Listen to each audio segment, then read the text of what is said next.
Hola, bienvenidos a Escucha Podcast. Yo soy Álvaro López y entrevisto a todos los seres humanos que han tenido el valor de escucharse y que con su historia pueden inspirarte a maximizar el potencial que hay dentro de ti.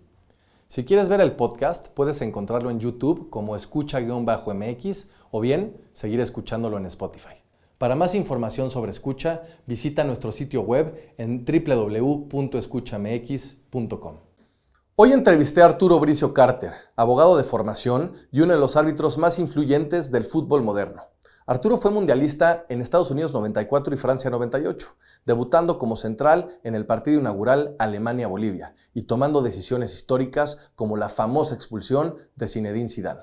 En esta conversación hablamos de carisma y autoridad en la cancha, del árbitro atleta de hoy, de las reglas que han cambiado, del VAR y sus límites, de su paso por la comisión de árbitros y por la televisión, y también de la vida cuando irrumpe en plena carrera y te obliga a reordenar prioridades. Si quieres escuchar una plática honesta, ética y profundamente personal, no te la pierdas en nuestras plataformas. Para conocer más sobre sus proyectos, lo puedes encontrar en Instagram como @ArturoBricioC. La ética es una pequeña campanita que está de tu oído y que va a sonar duro cuando vas a hacer algo chueco. Este podcast es presentado por OTV. En OTV Productions se especializan en transformar ideas en videos corporativos, publicitarios y comerciales de alta calidad. Su enfoque está en crear estrategias audiovisuales que capturen la verdadera esencia de cada empresa. Y lo mejor de todo, están tan seguros de la calidad de su trabajo que garantizan al 100% la satisfacción del cliente. Si el video no resulta ser como lo imaginaste, te devuelven tu dinero sin preguntas ni trucos. Si necesitas cualquier contenido audiovisual para tu empresa, contáctalos en www.otv.com.mx. Este podcast es presentado por Público. Público es una compañía mexicana con 7 años en el mercado que se dedica a operar y desarrollar espacios de trabajo en la Ciudad de México. Si estás interesado en tener las mejores oficinas para tu equipo en términos de espacio, diseño y tecnología, visita publi.co.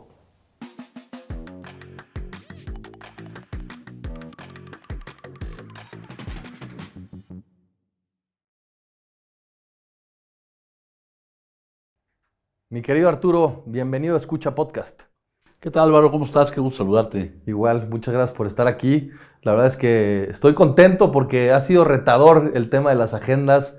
Desde marzo tuvimos nuestra primera interacción, pero me encanta de volver a verte porque te conocí hace muchos años. Yo creo que tenía a lo mejor unos 6 años y recuerdo con mucho cariño cuando me llevaste al estadio de CU, al Palomar, a conocer a diferentes jugadores y es algo que aprecio y que me quedo. Y aunque hoy ya no soy tan pambolero como antes, pues he estado en una familia donde el fútbol ha sido parte de mi crecimiento y tenerte aquí pues es un honor y bienvenido, este es tu espacio. No, hombre, que yo estoy apenado contigo porque fue largamente postergado esto, pero fue un asunto totalmente, como bien lo mencionas, de agendas, pero ya no hay plazos que no se cumplan ni deuda que no se pague y aquí estamos. Exactamente. Gracias querido.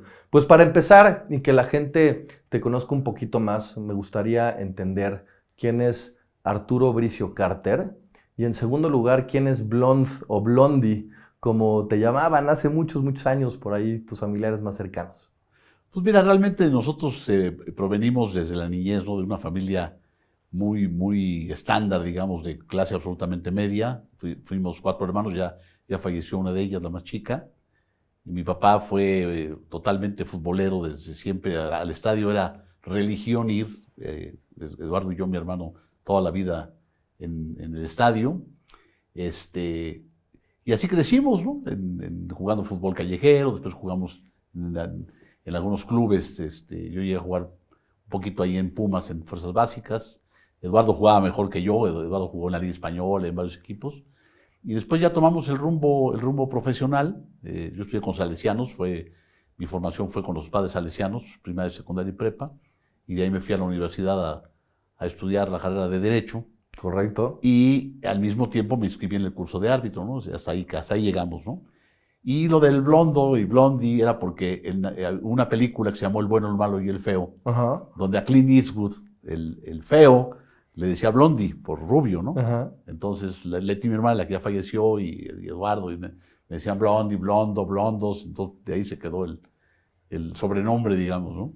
Bien. Cuéntame un poco de cómo se veía esta infancia? Porque normalmente cuando somos pequeños, pues vemos o tenemos diferentes figuras que empezamos a imitar y que nos empieza a gustar ver lo que vemos por un tema, uno, de imitación, o muchas veces también porque algo nos inspira. Tú vienes de familia de árbitro.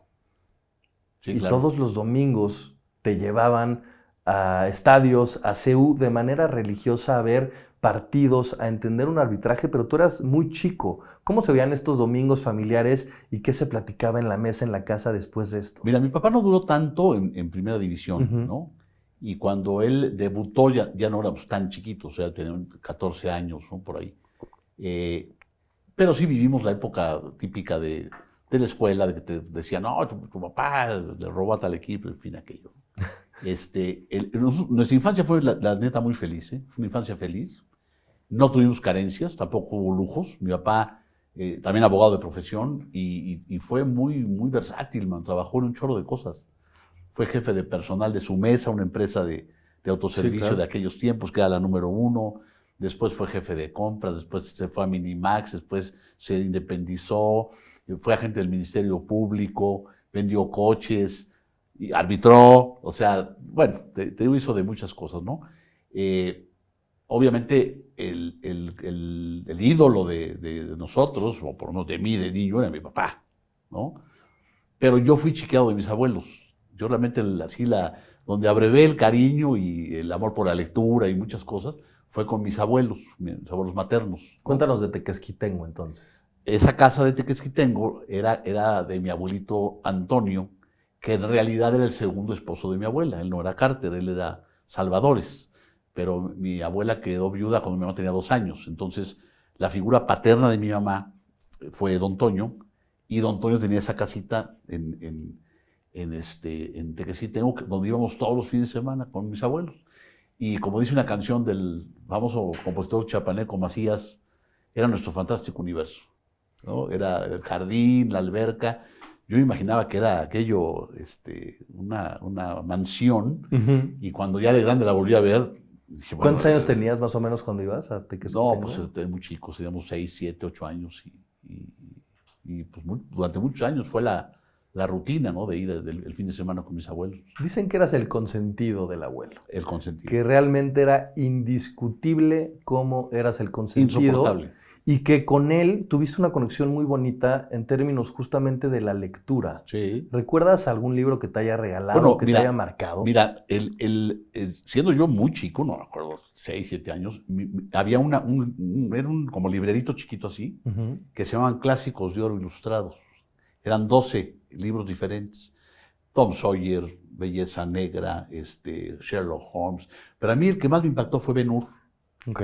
Y te voy a decir por qué. Porque ahí empecé a paladear el amargo sabor de la injusticia, ¿no? Porque el libro pues narra Sí, sí, como sí, sí. una loseta que se cae y mata a un romano, y deshace la familia de Ben-Hur y lo meten al bote, en fin. Y bueno, obviamente después vi la película y también son de esas cosas que te quedan.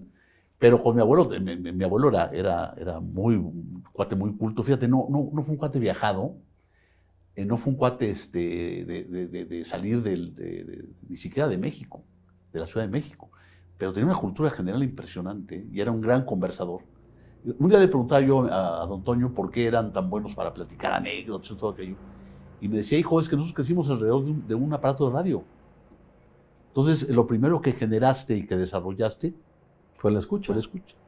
Entonces, y mi abuela casi no hablaba mi abuela, era así muy caída, pero cuando te decía algo mi abuela, ya fuera para ordenarte o un dicho o algo, era genial, ¿eh? Muy asertiva. Muy asertiva, muy asertiva. Y aparte conmigo sí hacía diferencias realmente notables, ¿no? O sea, por ejemplo, a todos les daba un peso, y cuando yo me despedía, a mí me daba así como a los Así es. agentes de tránsito me daba 5, ¿no? Y los demás se daban cuenta. Pues, mi abuela pensaba que no, y yo también pensaba que no, pero la verdad es que ¿Y esto por qué? ¿Era una conexión especial? Sí.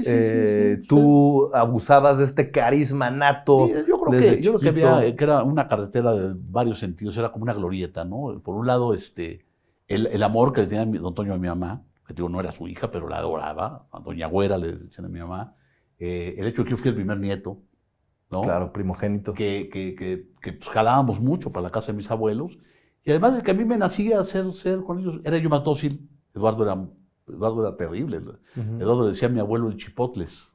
Imagínate, güey, o sea, que era bravísimo, ¿no? Y yo, pues, además dócil, entonces se dio esa conexión muy padre, ¿no? Muy nutriente, además. Ahora, cuéntame algo.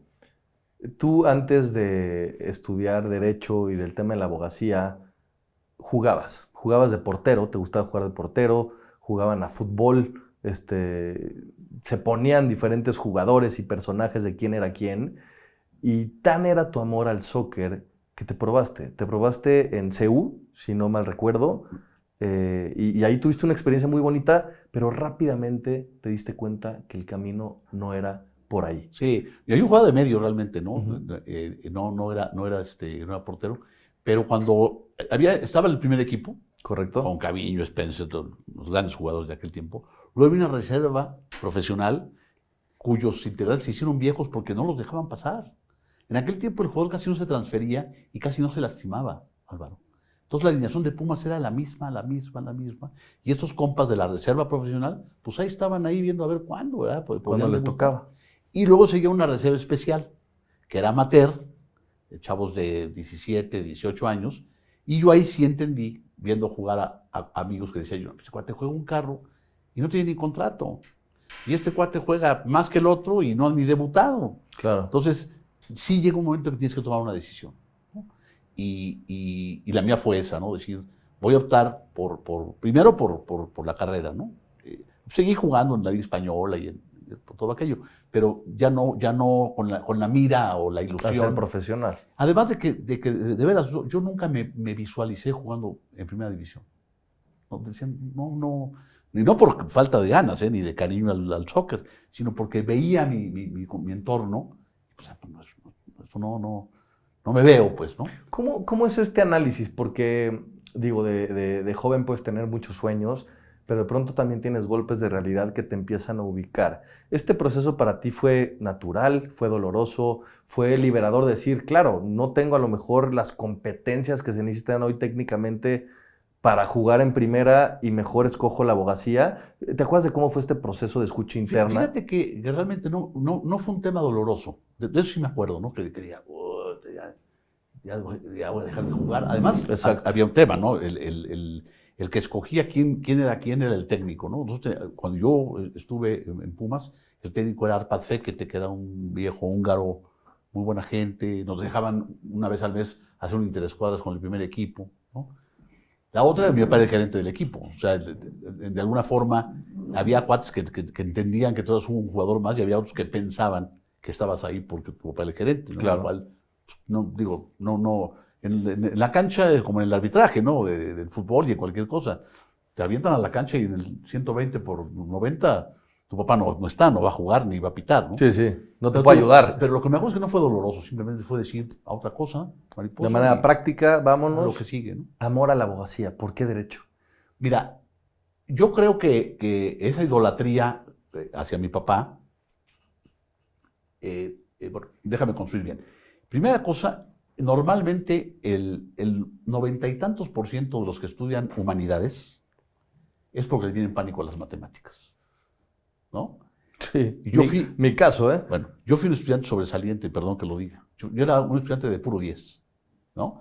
Entonces, no fue por miedo a los números, ni por miedo a las fórmulas químicas, nada. Fue genuinamente porque era una carrera que me llamaba mucho la atención, ¿no? Hablo de las humanidades, pero después ya te vas cerrando en el derecho. Y después, ya una vez inscrito en la carrera, es cuando descubro el derecho laboral. Uh-huh. Y es cuando decido que mi vocación es dedicarme al derecho laboral, ¿no? Que dicen que es un derecho de coyotes, que es el derecho más mal pagado que hay. Pues puede ser, ¿no? Pero pues alguien lo tiene que hacer, ¿no? Claro. Y además yo estuve de los dos lados. Yo estuve una época defendiendo trabajadores y después defendí patrones. Entonces, realmente yo tuve pues así que el universo completo de lo que es esa rama del derecho, ¿eh? Uh-huh. De otras cosas, no sé, ¿verdad? Pero de eso sí sé y estuve de los dos lados con las satisfacciones, los golpazos, las derrotas. Tú trabajabas mientras estudiabas, aparte. Y mientras arbitraba. Claro. Yo hasta el 98, siempre mi vida fue arbitrar, y trabajar en el despacho. Ahora, cuando tú estás en tu carrera, hay una oportunidad para tomar un primer curso de arbitraje. Y es ahí cuando tomas la decisión de decir, creo que aquí hay algo y me interesa. ¿Qué cambió o cómo es este proceso si tú ya estás, pues sí, con el mindset de decir, voy a ser abogado, voy a terminar mi carrera, me voy a dedicar a esto a full, y de pronto se dividen las dos pasiones de Arturo? Mira, en la casa paterna, que era cerca de la Azteca, ahí confluían todos los árbitros de la época, porque era muy cerquita y mi papá era muy buen anfitrión. Entonces después los partidos llegaban ahí. Y ahí crecimos oyendo las historias de Arturo Yamasaki, de Mario Rubio, de los grandes de aquella época, ¿no? Joaquín Urrea, todos esos. Y entonces todo el mundo pensaba que el que iba a ser árbitro iba a ser Eduardo, que a la postre lo fue. Pero entonces yo iba a una relación muy cercana con Arturo Yamasaki. Tocayito, me decía, me quería mucho. Entonces me dice, va a haber un curso, tocayo. Yo entro en enero de 76 a la universidad. Y en marzo convocan al curso. Y tú en Derecho Romano y dijiste, órale. Entonces dije yo, es en junio, yo estudiaba por la tarde, me cambié, al segundo semestre me cambié a la mañana y me metí al curso de arbitraje, que eran miércoles y viernes las clases. Y ahí empecé. ¿Qué te enseñan? Pues te enseñan, obviamente, las reglas, ¿no? La regla del juego, ¿no? Las reglas del juego, pero te llevan a un psicólogo, te llevan a un sociólogo, te llevan a un exjugador, obviamente exárbitros o árbitros en activo. Entrenas, los sábados había que ir a darle. A pegarle a la condición física. Al sprint. ¿No? Y te van dando un panorama de cultura general arbitral, ¿no? Pero yo dije, no, yo voy a sacar mi título de árbitro y ya. O sea, ya llegarán. Nada más en aquel tiempo los árbitros, Álvaro, eran cincuentones. Sí, me acuerdo. Entonces, pues yo decía, ¿qué voy a hacer? O sea, yo archivo mi título y dentro de 20 años o 10 años ya empiezo a hacer mis pininos. Pero nos ponen a pitar a la mitad del curso. Entonces, obviamente vas a una cancha, además nos ponen a pitar una liga que se llamaba la Invernal de Guadalupe, que le decían la Infernal de Guadalupe. Entonces, yo sin saber arbitrar, pues llego y pues rojas, amarillas y no me mataron de milagro. Te volviste loco. No, pero de veras, además la concurrencia, de veras difícil. Que al regreso, yo ni soñaba con tener coche.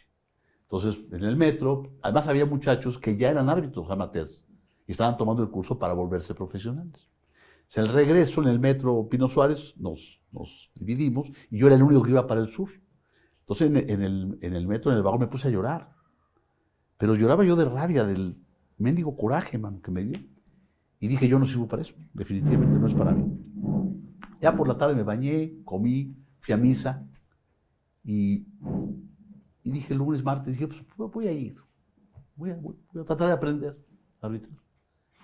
Y siempre digo entre broma y serio que no sé si aprendí, pero me eché 22 años. Algo a lo mejor aprendiste. Algo quedó. Ahora, después de eso, ¿qué pasa? ¿Cómo empiezas justamente a darle esta seriedad? Porque tienes este partido donde sacas rojas, amarillas, un desempeño no óptimo para lo que estaban esperando de ti, pero tú te das una segunda oportunidad. ¿Cómo es este llamado, lo pongo entre comillas, cuando viviste a lo mejor un primer aprendizaje desde el fracaso, a lo mejor en ese momento para ti, para decir, venga, vamos por una segunda oportunidad? Porque es mucho más fácil decir, pues no es para mí, ya está. Porque tenías aparte la parte de la abogacía. Sí, mira, yo la verdad, desde el momento que tomé la decisión de decir, voy a intentarlo, lo tomé con mucha seriedad, ¿no? Y además cada semana era ir a arbitrar, sí o sí. Entonces, por ejemplo, muchos de mis contemporáneos amigos me hablan de disco, de fiesta, yo no, precisamente porque yo tenía que arbitrar el sábado o el domingo. Entonces, pero poco a poco vas agarrándole el cariño, es una droga, el arbitraje es una droga. El arbitraje tiene dos componentes para mí. Uno, entre sadomasoquista, el árbitro, ¿no? ¿A quién le gusta que le mienten la madre y meterse a donde casi te pegan y todo aquello? Y lo otro es como una droga, o sea, se te vuelve un vicio, o sea, que quieres pitar, ¿no? Entonces, pues, yo quería pitar. Y obviamente, pues vas agarrando los rudimentos y después ya un escaloncito más y después un poquito más, hasta que termina siendo ya un árbitro confiable, a ese nivel, ¿no? ¿Y cómo pasa? O sea, a este nivel estamos hablando ya que estás pitando... Bueno, de Infernal de Guadalupe a Liga Española, a Liga Interclubes, allá a ligas muy formadas, la liga que jugaban en el Internado México, o sea, la Interclubes con jugadores, con muchos profesionales, Sí. exprofesionales. Entonces ahí ya te vas midiendo ya con otro tipo de partidos, con otro tipo de árbitros, con tus mismos compañeros con los que estás, que dices, oye, pues este cuate ya pitaba desde hace muchos años y pues no es mejor que yo. O este cuate está para aprenderle porque lo hace muy bien, ¿no? Pero entonces termina el año, fueron como 14 meses de curso. Y viene la selección. Empezamos el curso 190 aspirantes, terminamos 90. Wow. Pasaban a profesionales 15. Entonces pues, dije, pues, no creo, sinceramente no creo, ¿no? Pues, incluso por la edad, ¿no? Y de repente un día estaba yo solo en la casa de mis papás, no había celulares, obviamente, típico que a ustedes no les tocó, pero en las casas había un teléfono negro, horrible. Había un coche, había una tele. O sea, y no era porque fuéramos pobres, era la generalidad, ¿no? Entonces estaba yo ahí, suena el teléfono, corro a contestar, y el profesor, el profesor Valenzuela, Rafael Valenzuela, que era un viejo a todo dar, dice, amigo, debe haber un error, seguramente, pero estás convocado a la convención de árbitros. No, bueno, bajé la escalera como loco, y estaba yo solo en la casa, no tenía con quién festejar. Pues, aullaba, gritaba y todo, y ya esa convención anual era como tu bautizo ya cuando entrabas al profesional. Yo tenía 20 años, o sea, no tenía 21 años por ahí cuando entré, y era yo el más chavo, el más chico del curso y de todo el plantel profesional, que suena muy bonito, pero era realmente tener acceso a una banderita de tercera y a 300 pesos de honorarios, ¿no? Pero el chiste era que estabas llegando al lugar donde se había visualizado cuando entraste al curso, ¿no?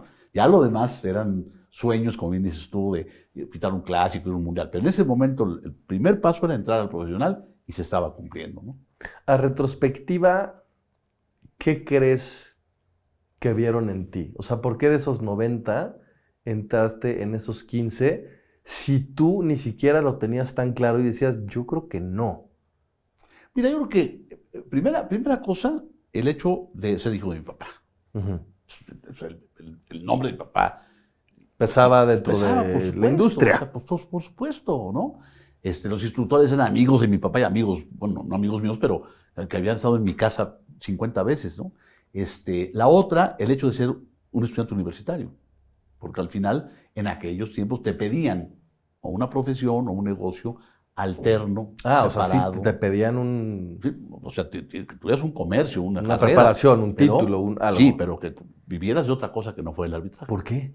Pues porque así era el tema, no sé por qué. Hoy, por ejemplo, es al revés. Hoy ya quieren hoy el commitment al 100% de que vas a ser árbitro. 100%, ¿no? Entonces yo creo que esas dos cosas ayudaron y que te digo que de poco a poco fui mejorando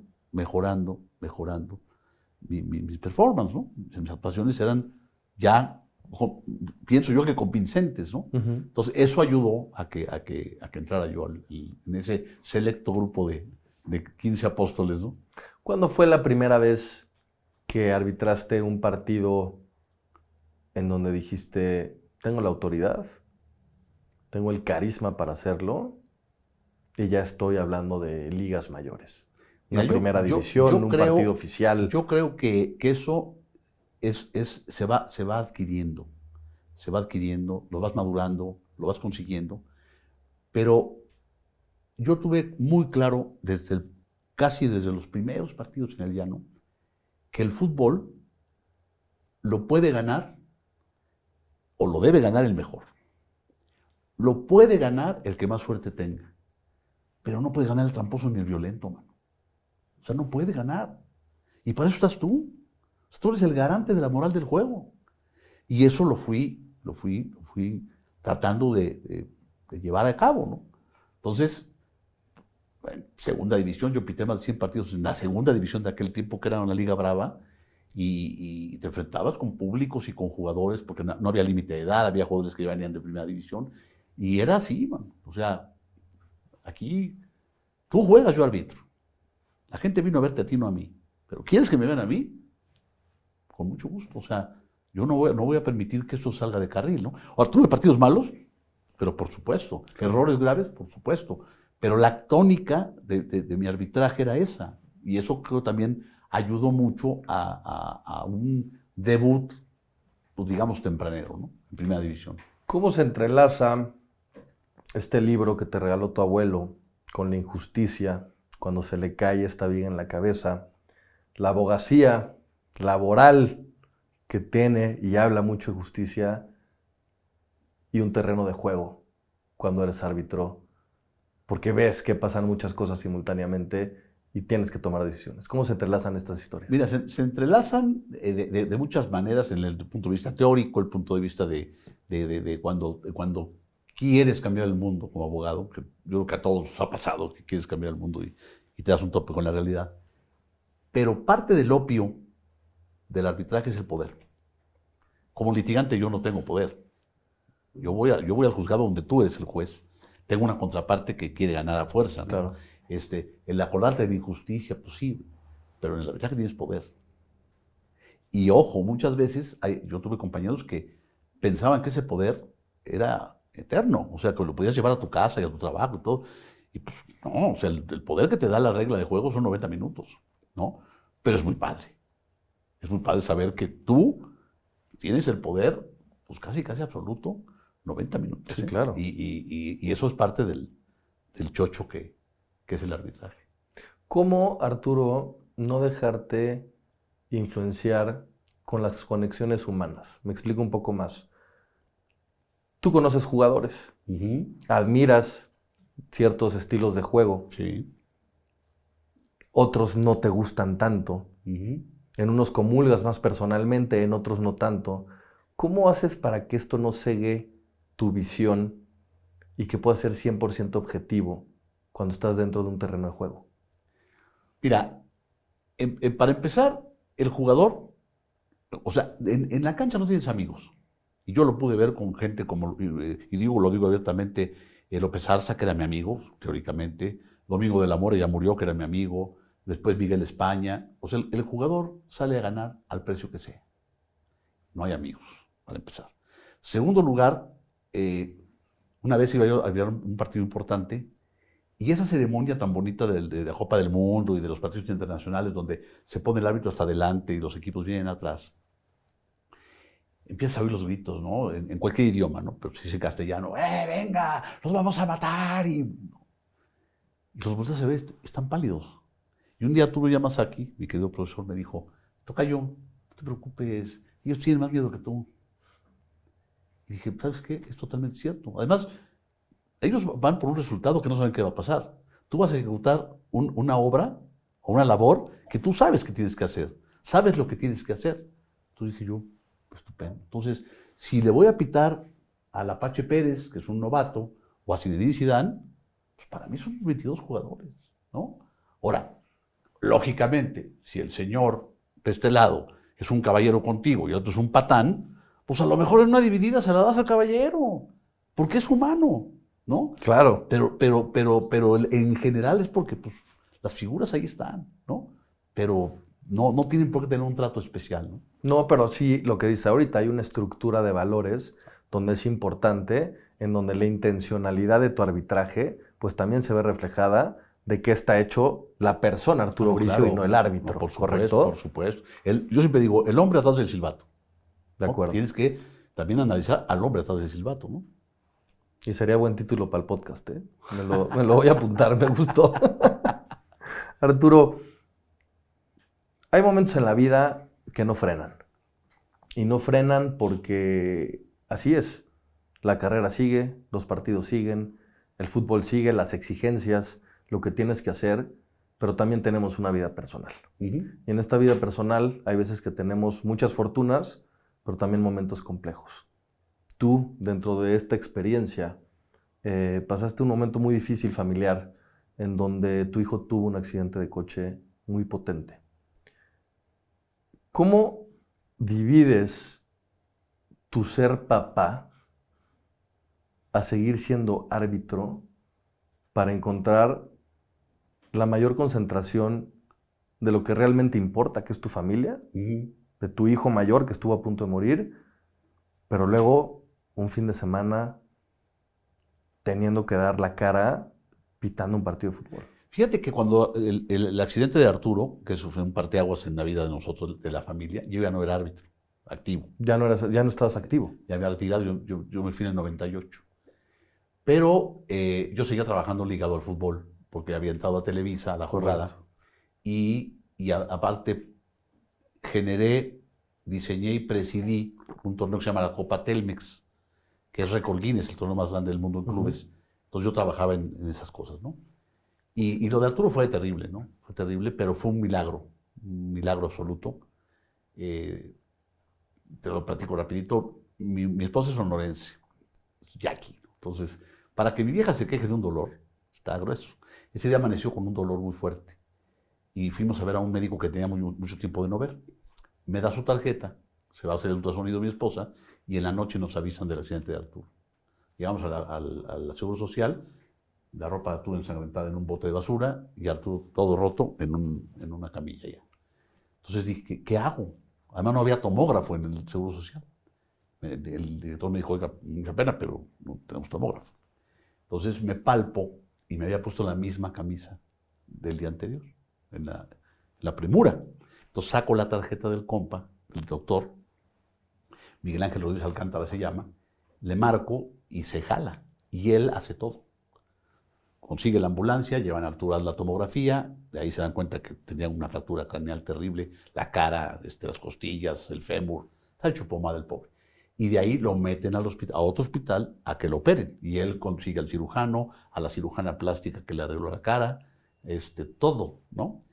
Entonces, por eso digo yo que el milagro empezó en la mañana, ¿no? Sin ese dolor de Isela, pues a lo mejor me agarran a la hora del accidente. Y después, bueno, ya un mes en terapia intensiva, después me entregaron un bebé de 1,80, ¿no? Flaquito. Y enseñarlo desde a caminar, a controlar esfínteres, a comer solo. Y de ahí, bendito sea Dios, hasta el día de hoy, que está muy bien, Arturo, de maravilla, cognitivamente, físicamente. Y acá una cicatriz que nunca se quiso operar. Y además nos ha dado la enorme felicidad de ser abuelos. Así que, que con eso fue un momento muy, muy duro, muy difícil. ¿Qué cambió en ti después de esta experiencia? Mira, los cambios significativos en mi vida fueron 2, creo yo. Digo, al margen de que te casas y nacen tus hijos, pues sí, son cambios muy significativos, pero al final, ¿no?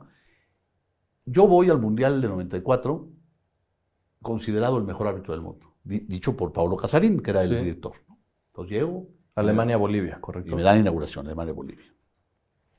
Llego a la inauguración, pito Alemania-Bolivia, expulso al Diablo Echeverri, besos y abrazos. Después de ahí me dan Brasil-Camerún. Pito el partido, besos y abrazos, no pasa nada. Me dan un tercer partido, Italia-Nigeria, en Boston. Con ese partido, Álvaro, no pude. Simplemente nunca me pude poner a la altura del partido. Tenía que eché a Gianfranco Solá mal echado, tuve que echar a Maldini y no lo eché, porque, no por temor ni por nada, porque no vi la jugada como debía de haberla visto. Y como es en la FIFA, regreso al hotel y mi boleto de avión para mi casa. El día que estábamos en el departamento ahí platicando con los latinos, yo tenía un departamento prácticamente en la concentración, tenía mis chupitos y todo el show, estábamos echando un traguito y todo el show. Ya cuando se fueron todos mis cuates, me entra la llamada de mi papá. Y ahí me derrumbé, man, a llorar como Magdalena, pero como Magdalena. Y ahí empieza la bronca. Porque ahí me doy cuenta que no tenía la culpa nadie más que yo. Por soberbio, por confiado, por tonto, por pensar que en mis partidos no podía pasar nada. Y luego replantearte, ¿qué hacemos? ¿Le seguimos? 4 años para buscar una hipotética revancha. Sí, un rebound para ti. Y luego, y la otra, a ver, ¿qué estás dispuesto a modificar? Porque llegaste a este punto por cosas que estás haciendo perfectamente mal, ¿no? Entonces, ¿estás dispuesto a modificar cosas? Entonces fue todo un análisis de qué hacemos. ¿Sabías en tu entraña que lo habías hecho mal? Ahorita hablas a retrospectiva de soberbia, de errores. Lo fui entendiendo con el paso de los días. ¿no? Dije, no, pues es que esto fue por esto. ¿Cuál fue uno de estos aprendizajes o epifanías que tuviste que dijiste, claro, me equivoqué aquí? No, pues... Porque puedes ver o no ver una jugada. Lo primero fue, los errores se pudieron haber cometido, pero que el génesis de ese error no fuera lo que yo estaba viviendo, ¿no? Que era pensar, te digo, que no, que en los partidos no puede pasar nada. O sea, una pizca de humildad no había, ¿no? Una pizca de autocrítica no había, ¿no? Entonces, yo cumplía con mis entrenamientos, yo decía, pues yo estoy bien, ¿no? No les enseñaban eso Nadie te lo enseña. en la preparación. Nadie te lo enseña. Nadie te lo enseña. Si no lo aprendes, no, nadie te lo enseña. ¿Crees que lo tienes que vivir en carne propia? Yo pienso que lo tienes que vivir en carne propia o si eres muy inteligente, en alguien cercano, ¿no? En alguien que puedas a través de él. Pero yo creo que el mejor aprendizaje duele más la piel que la camisa. Entonces, y ahí conté con el apoyo irrestricto de mi esposa, porque mis hijos estaban muy chiquitos, de Eduardo, mi hermano, y de mi papá, ¿no? Para tomar la decisión entre todos, ¿no? Y después de analizar y darle 1000 vueltas al asunto, un día, me acuerdo, en la sala de casa de mi papá, dijimos, vamos por Francia, pero modificando un chorro de cosas. ¿Cómo te recuperas de ser la promesa, de ser este partido inaugural, Soldier Field en Chicago, me parece que fue? Exactamente. ¿No? Y de decir, hijo, tengo todas las cámaras, tengo todo, mi ego está perfectamente lleno, estoy dando los resultados, tuve una primera y luego estás solo en tu casa. ¿Cómo te atreves a seguir? ¿No? Pues ¿Qué te impulsa a seguir y no parar? No, pues te digo, el análisis el análisis de qué hiciste mal, de qué estaba mal en ti y de qué cosas sí puedes modificar, ¿no? Porque, por ejemplo, si yo hubiera dicho, no, pues es que esto tampoco, así tachito.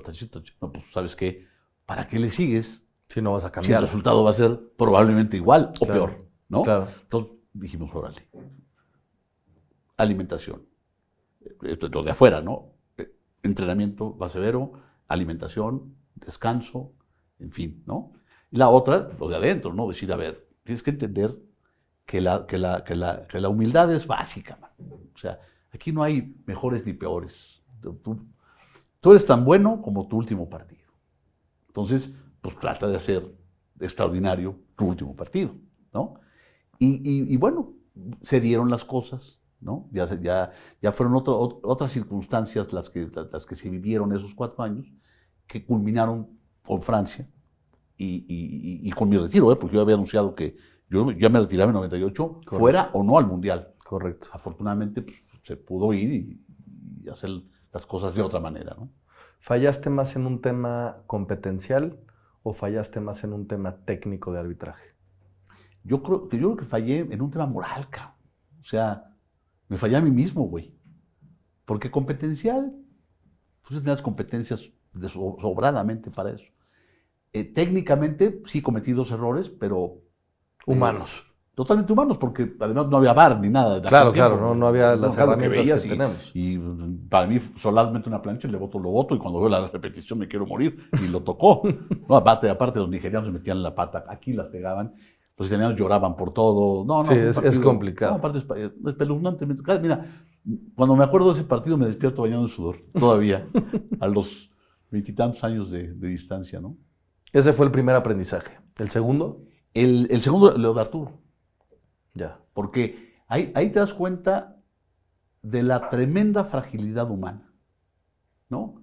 De que un día te acuestas feliz de la vida y a la medianoche tu vida es otra, ¿no? Y mira que bendito sea Dios que no se murió Arturo, porque el golpe hubiera sido devastador, ¿no? Pero te das cuenta, primero, con quién estás casado. Para mí fue fundamental, ¿no? El saber el tremendo soporte que es Isela, mi esposa, ¿no?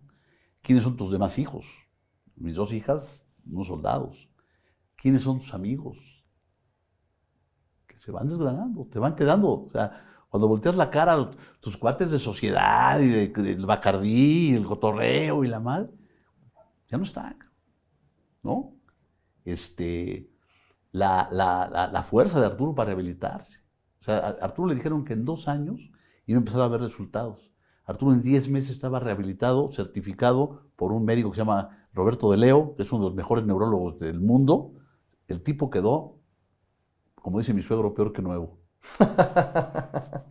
Entonces, pues no puedes no puedes vivir igual al día siguiente de una cosa de esas, ¿no?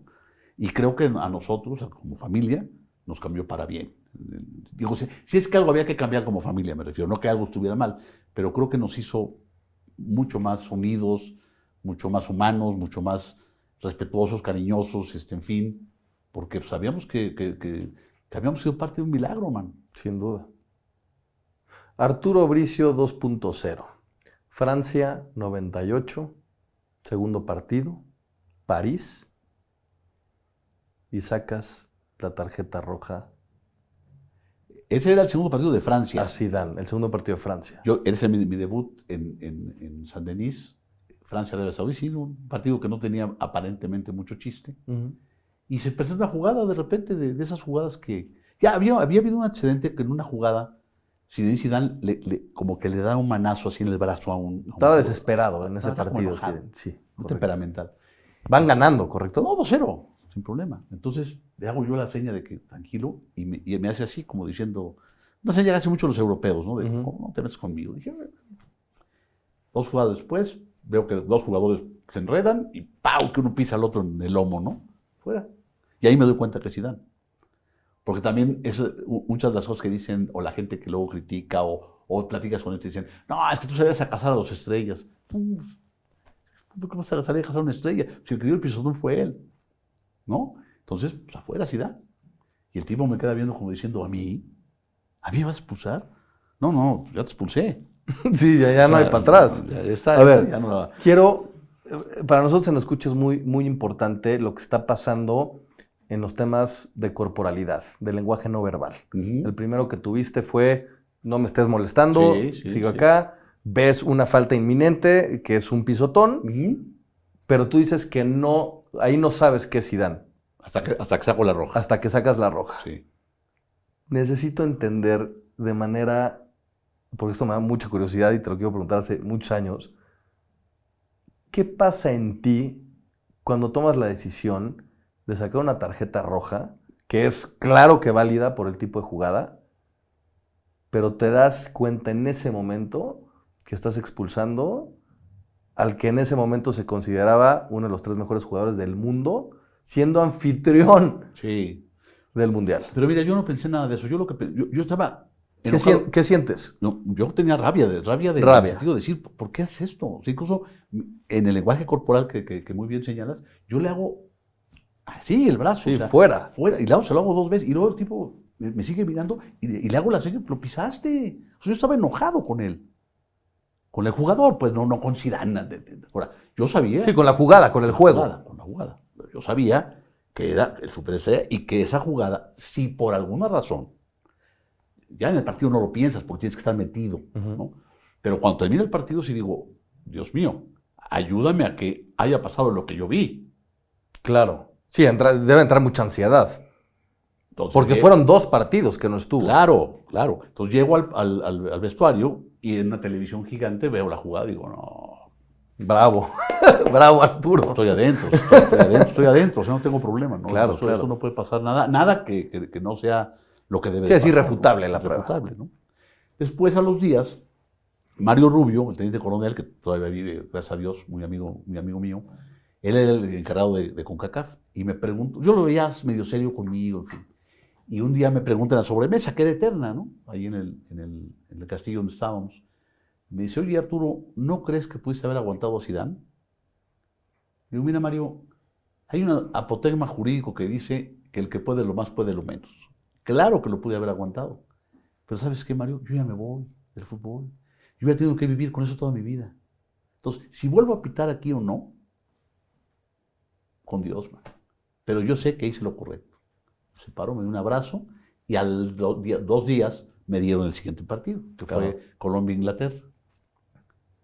Ahora, con esto hay muchos aprendizajes. Ser fiel a tus principios, entender que las reglas son las reglas, entender que no hay excepciones. Digo, no sabías que era Zidane hasta que sacaste la roja, pero hay una coherencia dentro del discurso de Arturo Bricio desde que estudió Derecho y toda la cronología que lo hemos visto ahorita. ¿Cuál es el mayor aprendizaje que te llevas de este partido? Porque no solamente creo que te puso en un lugar privilegiado por ser quien eres, te mostraste tal y como eres y no escondiste nada y no diste un beneficio, sino porque también, si tú tenías una fama internacional importante, Arturo, esto te puso en los reflectores a nivel mundial de manera muy, muy significativa. Fuiste el árbitro que expulsó a Zinedine Zidane. Sí, Eso también es un estigma, Es ¿no? un dudoso honor, ¿no? Porque también la gente se recuerda por eso, Claro. más que por otras cosas. Sí. ¿No? Mira, yo a mis hijos siempre les digo, la ética es una pequeña campanita que está de tu oído y que va a sonar duro cuando vas a hacer algo chueco. Entonces, yo creo que el mejor contenido de esa decisión en particular fue que fue una decisión ética. Porque como bien me dijo Mario, lo pude haber aguantado.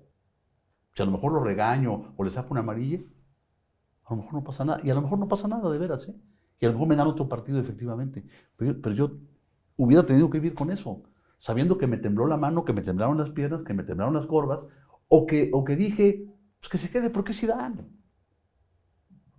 ¿Por qué voy a cambiar 22 años de carrera, en el ocaso de mi carrera, porque sea una figura o porque estemos en un escenario... Sí, para quedarte en el safe zone, ¿no? Para, bueno, saqué la amarilla, paso más desapercibido, me da otro partido y no pasa nnada. Yo de broma les decía que cuando saqué la roja, el árabe al que pisó me jalaba el chorro y me decía, no, No lo expulses. estás loco. No lo expulses. Esa es una broma, no. Arturo, la toma de decisión que debe tener un árbitro en este tipo de jugadas tan comprometidas, en partidos tan importantes de Copa del Mundo, y lo digo como es, se necesitan. Hoy ha cambiado el modelo del fútbol, tenemos el VAR, en donde la toma de decisión se ha pospuesto o se justifica para ver qué pasó. ¿Qué diferencia encuentras hoy en el mundo del arbitraje? Y si es un pro o realmente un contra en la preparación de un árbitro en términos justo competenciales. Abismal. Carácter, toma de decisión, Abismal, saber qué abismal. pitar, no pitar, equivocarte, el error como reconstrucción. Abismal, ¿Qué abismal, ves? abismal. Mira, quiero partir de lo siguiente. El fútbol tiene una particularidad respecto de otros deportes, o varias particularidades, Sí. respecto de todos los demás deportes. Primera, es el único deporte que se puede jugar a nivel Copa del Mundo sin conocer las reglas. Ok. Segundo, es el único deporte donde el atleta se prepara para engañar al juez. Wow. El único. En el americano hay golpes, pero no hay engaño. En un jugador americano quedarse en el piso es un desdoro para él. Sí, sí, claro. Un basquetbolista que finca que le dieron un codazo y no se lo dieron, le meten $30,000 de multa y lo suspenden. Acá los locutores hasta ponderan al mañoso y al pícaro. Ah, tiene mucho barrio. Ah, es que es muy vivo. No, es un tramposo. Es un tramposo. Entonces, fruto de todo ello, y la preparación física del jugador hoy. Totalmente distinta. Están a tope. O sea, hoy por esas contusiones y esas contusiones cerebrales del choque de cabezas, ahora sí que voy a hablar como viejito, pero en mis tiempos se daban una en un torneo. Hoy se dan 2 por partido. Sí, ahora son atletas de alto rendimiento. Cotidiano, ¿no? Entonces, eso motivó, y además el clamor popular de decir, ¿por qué la tecnología no llega al soccer? Está en todos lados. Que no es que, bueno, motivó que el International Board dijera, bueno, vamos a dar la tecnología. Ahora, que el fútbol es otro, sí. Desde el punto de vista reglamentario, es otro fútbol. Es otro fútbol. Mis hijos o mi nieta, que va a ser baby bar, me va a preguntar algún día, oye, abuelo, ¿es cierto que en tu época no había bar? Claro. Y no lo va a poder creer. Claro. ¿Cómo le hacían? ¿No? Pero hoy nos tocó a nosotros, a los aficionados al fútbol, o a la gente de arbitraje, esa transición, Sí. ¿no? Que efectivamente ha traído consigo una cosa que es innegable, justicia deportiva. Porque el VAR resuelve para bien 9 de cada 10 jugadas. Por lo menos en México, ¿no? Ahora, claro, puedes decir que el árbitro se ha vuelto comodino, que el árbitro se ha vuelto un árbitro ya de ir a la consecuencia de la jugada, pero al final así es esto, y no tiene nada de malo. Si el VAR me salva la vida y yo no vi o no aprecié adecuadamente una jugada, y el VAR tiene las tomas necesarias para decirme, oye, no es como tú crees o como tú viste, pues qué mejor, ¿no? Además, tengo el derecho, yo como árbitro, de ir al bar, si tú me llamas al bar, ir y decir, pues me quedo con la mía. También se vale. Lo que no se vale, lo que no puede pasar, es que el bar llame al árbitro, yo soy el bar, digo, Álvaro, tengo una toma que quiero que veas, y que tú me digas, no, no voy. Eso no puede pasar. El árbitro que hace eso se va del fútbol. Porque es cortar la red de protección. Claro. O sea, yo trapecista, no, yo sin red. Sí, no, esa es la regla. Digo, jugamos sin red muchos años, pero hoy hay red. No la quites, no seas bárbaro, ¿no? Ahora, hace unos meses hablaba con Sebastián Tonda, que Ujú. es especialista en inteligencia artificial. Ujú. Y lo que decía que más le preocupaba, una de las cosas que le preocupaba de la inteligencia artificial, es que estamos cediendo el pensamiento crítico y sobre todo la toma de decisiones. Es decir, reboto ideas con las diferentes herramientas de inteligencia artificial para tomar una decisión. Y entonces esta decisión puede ser sesgada. Entiendo que en el VAR es muy claro si fue falta o no fue falta, y es un poco más binaria esta parte, y si es falta, pues se marca falta, si no es falta, no se marca falta. Pero, ¿cómo preparamos entonces? ¿Cómo preparas, si tú estuviste en la comisión de arbitraje, ahí a la cabeza, a estas nuevas generaciones para que también tengan la autoridad y este sentido de ser árbitro con lo que corresponde a una autoridad dentro del terreno de juego, para que no se pierda esto y no tengamos árbitros comodinos o que sea un poco más laxo y nos quedemos en la comodidad de, pues como ya tenemos la herramienta, yo ya no me sobreexijo y entonces podemos tener una nueva generación de árbitros, perdón mi palabra, mediocres? Mira, yo creo que eso, bueno, lo de inteligencia artificial es aterrador en el sentido de esa falta de toma de decisiones, ¿no? Pero bueno, en Qatar vimos cosas que son de extraterrestres, ¿no? El balón con chip que traza los vectores y todo aquello, el ojo de halcón que te suena el reloj si cae el gol. Espérate lo que va a pasar en Estados Unidos, ¿eh? Nos vamos a quedar con la boca abierta del tema tecnológico, ¿no? Yo mi miedo, compartiendo lo que platicaste con Tonda, es que un día saquen un muñeco a que alimenten la madre nada más. Claro. Porque ya va a pitar una máquina, ¿no? Y ya se pierde humanidad también, ¿no? Pero ahora, si en el momento que entendamos que con la decisión primera o con el VAR, lo que no se puede perder es el principio de orden, el principio de autoridad del árbitro, ¿no? Si logramos entender eso, va a ser otro tipo de arbitraje, claro. Y a lo mejor era más padre antes, ¿no? O sea, esa lucha de poder, de Más humano. más humano, y el jugador que de repente te decía algo. Yo nunca insulté a un jugador, pero tampoco permití que me insultaran. Pero, por ejemplo, mi hermano Bonifacio Núñez se mentaba la madre todo el partido y no pasaba nada, ¿no? Hoy eso ya no puede pasar, porque además todo queda grabado. Claro. Pero yo creo que va a haber otra generación de árbitros, ¿no? Y tendremos que juzgarlos a la luz de esas herramientas, ¿no? Y no, creo yo que no sería muy aventurado decir es un árbitro mediocre, ¿no? Es un árbitro que pita acorde a los tiempos que está viviendo. Claro. Como pitó en su momento Arturo Yamazaki, como pitó mi padre, como pité yo, como pitó Eduardo, y como pitan los de hoy, ¿no? Sí, y en donde el físico hace 30 años eran a lo mejor árbitros más gorditos y hoy son atletas, ve ¿no? la Liga Premier. Sí. Casi de 50 años pitando. Sí. Lo que pasa es que el contenido disciplinario de la liga es muy alto. Entonces, pues el tipo, mientras pite bien y marque bien, aunque pite a 40 metros, nadie le dice nada, ¿no? Claro. ¿Qué pasa cuando te retiras y ahora tu óptica ya no es dentro del estadio? Bueno, sí es dentro del estadio, pero no dentro del terreno de juego, sino que ya ves la imagen completa, esta big picture. ¿Cómo te sentiste en estos primeros acercamientos con la conducción y con dar el comentario y ser comentarista deportivo, teniendo a colegas que muchas veces, claro, también te criticaron y desde tribuna a lo mejor mentaron la madre por algún error o algún acierto que tuviste? Y ahora pues ya eran colegas tuyos y lo viste desde ahí. Mira, llegué a un grupo muy padre, ¿no? Está Raúl Orbañanos, Gerardo del Halcón, Antonio de Valdés, que es un tipazo, en fin. Fue un grupo muy padre. Y por el otro lado, yo siempre tuve en la cabeza el hecho de decir, yo me equivoqué más que ellos y no puede ser un comentario irrespetuoso, ¿no? Tú puedes señalar que se equivocó, que corrió mal la diagonal, que estaba mal colocado, en fin. Lo que ves es evidente, pero no puedes faltarle al respeto a un árbitro. Ahora, insisto, al hombre atrás del silbato. Porque hay analistas que de repente dicen, no, ese arbitraje fue una vergüenza. ¿Una vergüenza? ¿Qué hizo? ¿A quién robó? ¿A quién mató? ¿No? ¿Se equivocó? Sí, ni hablar, ¿no? Y eso, fíjate que a la larga me ayudó mucho porque cuando me invitan a la comisión de arbitraje, los árbitros me reciben muy bien.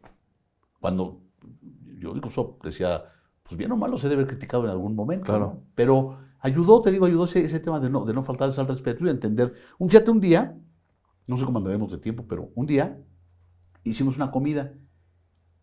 Marco Antonio Rodríguez, Bonifacio Núñez, Felipe Ramos Rizo, creo que está Edgardo Codesal, Eduardo, mi hermano y yo. Y les dije, a ver, ¿por qué no hacemos una cosa? Vamos a sacar cada quien de nuestra videoteca el mejor partido que tengas. Donde digas, hoy la bordé. Cada uno. Nada más que lo vamos a poner a la luz de la crítica de hoy. No llegamos vivos al minuto 20. Por favor, no me vengan a mí a decir. Dios mío, hombre. Nada más como se juega hoy. Cuando yo me retiré, todavía la podía agarrar un jugador y voltearse y levantar la cara. Hoy Estar te tranquilo, caen 8, pasarla, ¿no? claro, Hombre, por claro. Dios. Es otro estilo de juego. Dentro de tu trayectoria, mi querido Arturo, personal y profesional, has sabido para qué eres bueno, para qué no tanto, cuáles han sido tus aciertos, tus errores, pero también tus superpoderes. Me encantaría saber cuál crees que es tu superpoder y cómo impacta el mundo que te rodea, Arturo. Mira, yo creo que llamarle superpoder podría sonar petulante, ¿no? Pero yo creo que la palabra es uno de mis fuertes, ¿no? Porque a través de mi retiro y de la época en que yo fui litigante en un derecho que además es básicamente oral, ¿no? El haber crecido en un mundo de anécdotas, de chistes, de historias, ¿no? Que se contaba mi abuelo y mi papá y los tíos y todo aquello, ¿no? El hecho de dar conferencias de hace 25 años que lo hago cotidianamente, ¿no? El hecho de hablar mucho con mis hijos, con mis hermanos, con mi mujer, ¿no? Y de tratar de dejar algo. Tampoco estoy diciendo, y sí quiero que esto quede muy claro, Álvaro, de que me levanto en la mañana y me pongo mi sotana y me subo al púlpito para dar el sermón, ¿no? No va por ahí, no va por ahí. Y puedo decir al día 25 tonterías sin ningún problema, ¿eh? O a veces más.